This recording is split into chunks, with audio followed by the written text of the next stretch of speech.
Kim. Hi. Nice to meet you. Jennifer, nice to meet you too. Thank you so much for taking the time to see me. Oh, you're welcome. What can I do? How can I help you today? Well, in our workplace, one person's been off on LTD for a couple of years, and rumor is that they're coming back to work real soon. Some people are getting riled up about that, and I don't know what I should do. You're the steward, right?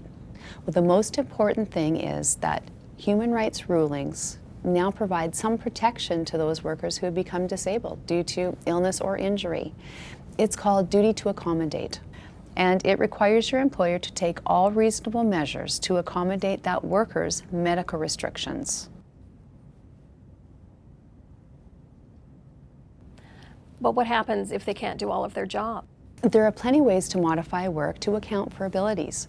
It could mean change of duties, hours of work, equipment, or a whole new assignment.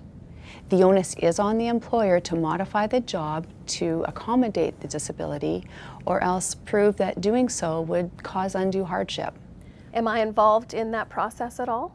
A vocational rehabilitation counselor, which is assigned by the LTD plan, will work with the returning employee, their doctor, and the employer to make the specific arrangements.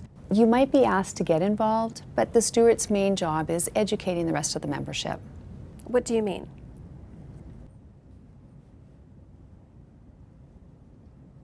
The union has a duty to accommodate too, just like the employer. The union bargains a lot of systems in the workplace, like hours of work.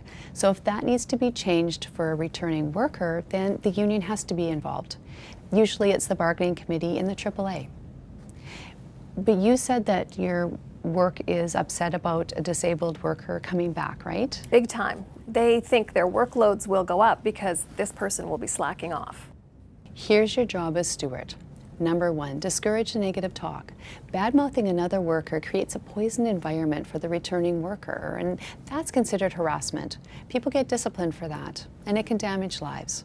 Number 2, it's the employer's responsibility to inform the workers of what's going to happen and manage that workload. If that's not happening, then the steward needs to talk to the employer and get them moving. Third, you need to remind your membership that any one of us could be disabled one day. So when the shoe's on the other foot, wouldn't they want to be treated with dignity from their co-workers? Yeah, I guess I'll have to have the talk with that group.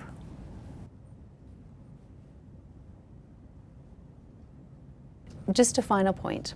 The employee also has some responsibilities when they return to work under duty to accommodate. They need to give that return back to work an honest effort. They may need to accept a job that's different from the one they did before.